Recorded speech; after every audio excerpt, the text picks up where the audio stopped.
Hello viewers, Tollywood story এক্সপ্লেনারে তোমাদের সবাইকে স্বাগত জানিয়ে রানী ভবানীর আজকের পর্বের রিভিউ আমি শুরু করছি।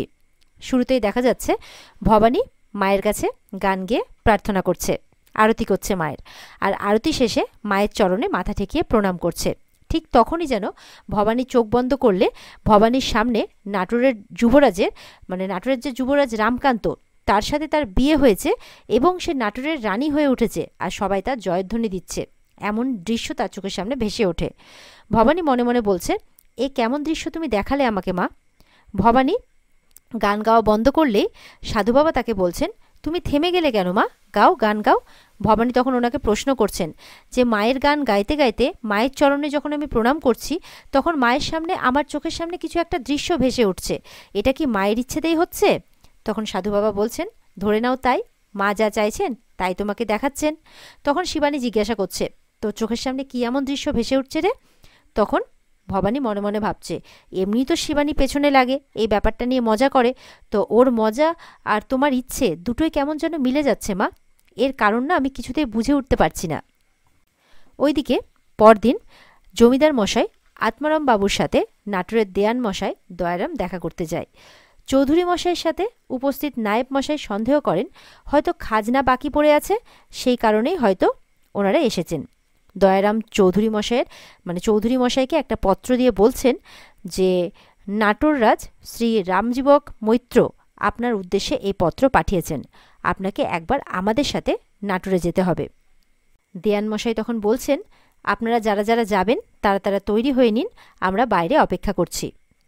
চৌধুরী মশাই এদিকে তাদের অতিথি আপ্যায়ন করতে না পারায় আফসোস করেন। দয়ারাম জানাচ্ছেন, ঈশ্বরের ইচ্ছে হলে বারবার যাওয়া আসা লেগেই থাকবে, তখন না হয় অতিথি সৎকার করতে পারবেন, এখন মনে কষ্ট পাবেন না।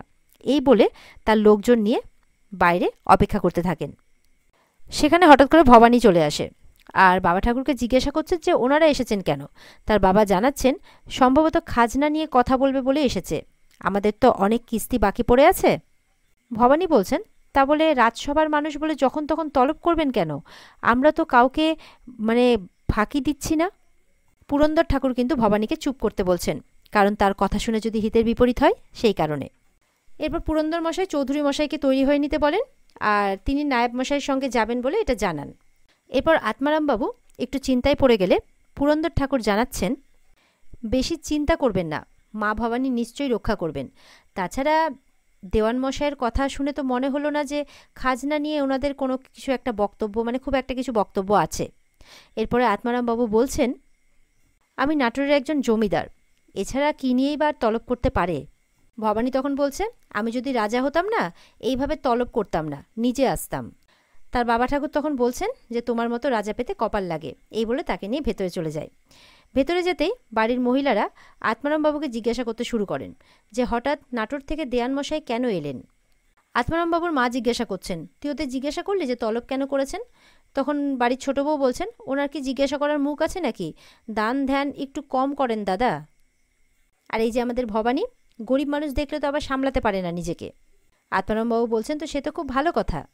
এরপর ভবানী বলছে যে করুক তলব, তাতে কি হয়েছে, ও বাবা ঠাকুর বুঝিয়ে বলবেন, রাজামশাই নিশ্চয়ই বুঝবেন। এরপর ভবানী কিছু কথা বললে, একটু বেশি কথা বললে ভবানীর মা কিন্তু তাকে চুপ করতে বলছেন, আর ছোট বউকে তাদের জন্য কিছু খাবার দাবারের ব্যবস্থা করতে বলছেন, আর নিজে সবার জন্য কাপড় চোপড়ের ব্যবস্থা করতে চলে যান।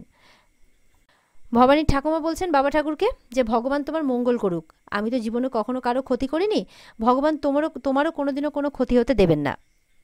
ভবানী বলছে, একদম ঠিক বলেছ ঠাকুমা। বাবা ঠাকুর বলছেন ভবানীকে, তোমার মতো মেয়ে যার ঘরে আছে তার কি কখনো কোনো ক্ষতি হতে পারে? আর শিবানীকে বলছে যে তার চিন্তাতে ভবানী আবার যেন না খাওয়া না বন্ধ করে দেয়, না খাওয়া না ছেড়ে দেয়, শিবানী সবসময় সঙ্গে থাকে তো তাই।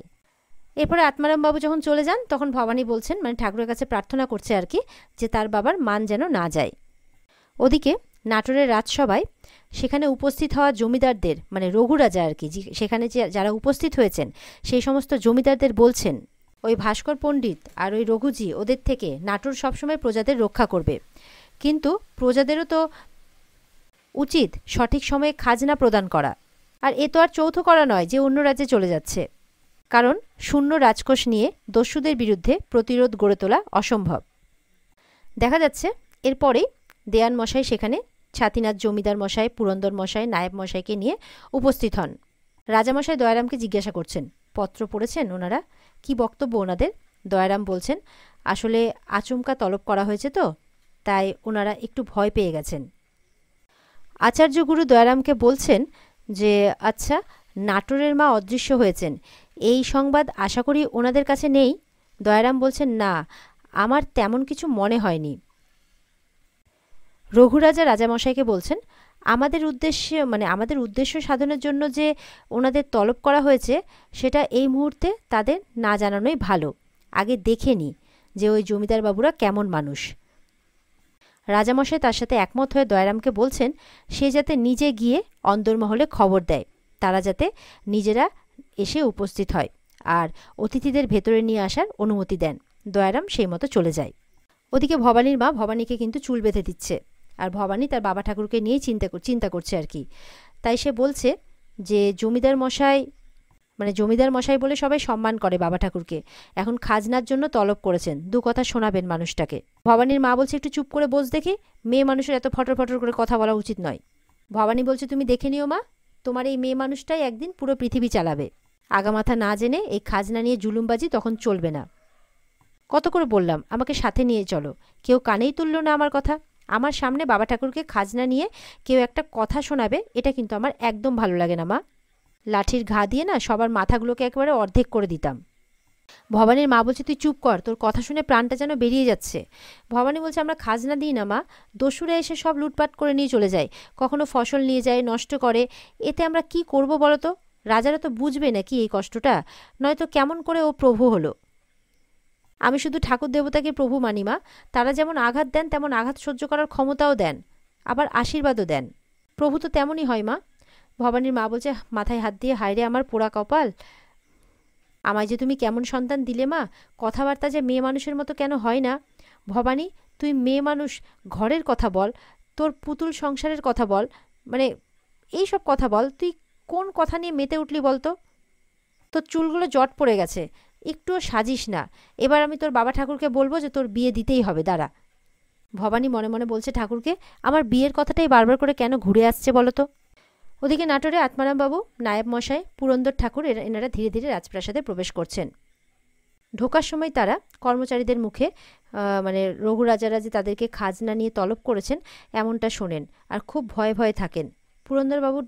পুরন্দর ঠাকুর বলছেন, ভবানী মা কিন্তু বারবার বলে দিয়েছেন দস্যুদের লুটপাট, বৃষ্টিতে ফসলের ক্ষতি, এইসব যেন তারা রাজামশাইয়ের সামনে বলেন। জমিদারবাবু বলছেন যে রাজসভায় অজুহাত চলে না, খাজনা চলে। এরপরে তারা রাজামশাইয়ের সামনে গিয়ে উপস্থিত হন। তাদের চোখে তাদের দেখে বাড়ির মহিলারা তাদের নিয়ে আলোচনা করতে থাকেন। আত্মারামবাবু তার সাথে উপস্থিত পুরন্দর ঠাকুর নায়েব মশাইয়ের পরিচয় করিয়ে দেন সবার সাথে, আর এরপর মহিলাদের প্রণাম জানান আর কি। এরপর রঘুরাজা জমিদারবাবুদের বসতে বললে তারা তো মনে মনে সেই খাজনার কথাই ভাবছে আর বসতেও সংশয় বোধ করছে। দয়ারামবাবু বলছেন যে এই রাজসভা আর 5 জনের জন্য রাজসভা হলেও আপনার জন্য কিন্তু নয়। আত্মারামবাবু তখন বলছেন, আমি বিষয়টা ঠিক বুঝে উঠতে পারছি না, পত্রে লেখা ছিল নাটোরের রাজসভায় হাজির হতে হবে, আমরা ভাবলাম হয়তো খাজনার ব্যাপারে। রঘুরাজা তখন ওনাকে বলছেন, যেখানে শীঘ্রই কুটুম হতে হবে সেখানে আবার কিসের খাজনা? পুরন্দর ঠাকুর এই কথাটা শুনে অবাক হলে রাজামশাই বলছেন, ছাতিনা গ্রামের সমস্ত খাজনা আমরা মুকুব করলাম। এই শুনে জমিদারবাবু কিন্তু খুব খুশি হয়ে যান। নায়েব মশাই অবাক হয়ে জিজ্ঞাসা করছেন। তখন রাজামশাই বলছেন, আমরা আপনার কন্যা ভবানীকে নাটোরের রাজবধূ হিসেবে বরণ করে নিতে চাই। আমার পুত্র রামকান্ত মৈত্রর সাথে আপনার কন্যার বিবাহের প্রস্তাব দিচ্ছি, আশা করি এতে আপনার কোনো আপত্তি হবে না। জমিদারবাবু কি বলবেন কিছু বুঝেই উঠতে পারছেন না, কারণ উনি তো এসেছিলেন পুরো আলাদা একটা বিষয়ের কথা ভেবে। রামকান্তের ঠাকুমা এরপর তাদের ভেতরে নিয়ে যেতে বললে বাকি কথা তিনি বলেন যে ভেতরে বাকি কথা বলে নেবেন। জমিদার বাবুরা এরপর ছাতিনায় ফেরত গেলে সেখানে উপস্থিত পুরোহিতরা তাদের খাজনার প্রসঙ্গে পুরন্দর ঠাকুরের সাথে ঠাট্টা করতে থাকেন। পুরন্দর ঠাকুর তাদের জানায়, খাজনার কথা বাদ দিয়ে এবার বাজনার কথা ভাবুন। এরপর শিবানী জিজ্ঞেস করলে বাবা ঠাকুর তাকে বলছেন যে নাটোরের রাজরানী হবে রে তোর সই। পুরোহিতরা এরপর জমিদার বাবুকে বলছেন যে আপনি তো দেখছি খুবই ভাগ্যবান। এরপর ভবানী একথা শুনে সেখানে ছুটতে ছুটতে এলে ভবানী বলছে যে বাবা ঠাকুর, আমার তো জন্মই হয়েছে ছাতিনাকে রক্ষা করার জন্যে। তখন বাবা ঠাকুর বলছেন, শুধু ছাতিনা নয় রে মা, পুরো নাটোরের দায়িত্ব এবার তোকে নিতে হবে। তাই বলছেন পুরন্দর মশাই বলছেন যে এত ছোট জায়গা রক্ষা করার জন্য কি ভগবানের আশীর্বাদ ধন্যা মেয়ের জন্ম হয়েছে নাকি? এই মেয়ে রক্ষা করবে পুরো, মানে সব, মানে পুরো নাটোরের রাজরানী হবে তুমি, রামকান্ত মৈত্রের স্ত্রী হবে তুমি, যুবরাজ রামকান্ত মৈত্রের। তো পুরো নাটোরকেই তোমাকে রক্ষা করতে হবে। ব্রাহ্মণেরা বলছেন সে নাকি আবার নাটোরের রাজরানী হবে। এই সৃষ্টি ছাড়া মেয়ে সেখানে দুয়ার অবধি পৌঁছতে পারে কিনা তাই দেখার। যত সব আষাঢ়ে গল্প, এই বলে ওখানকার ব্রাহ্মণরা চলে যাচ্ছে। ভবানী বলছে, আমি ছাতিনা ছেড়ে চলে যাব বাবা ঠাকুর, আমি যাব না। তখন বাবা ঠাকুর বলছেন, ব্রাহ্মণদের কথা অত গায়ে মাখতে হবে না, যা শোনার আমরা নিজেদের কানেই শুনে এসেছি। তখন ভবানী বলছে, সে আপনারা যাই শুনুন, আমার মায়ের কি হবে? আমি তো মা ভবানীকে এখানেই পেয়েছি, তিনি নিজের রূপ দেখিয়েছেন আমাকে, আমি মাকে ছেড়ে যাব? এ হয় না বাবা ঠাকুর বলে কাঁদছে ভবানী। আর এখানেই কিন্তু আজকের মতো পর্ব শেষ হয়ে যায়। তো এই ছিল আজকের পর্বের রিভিউ।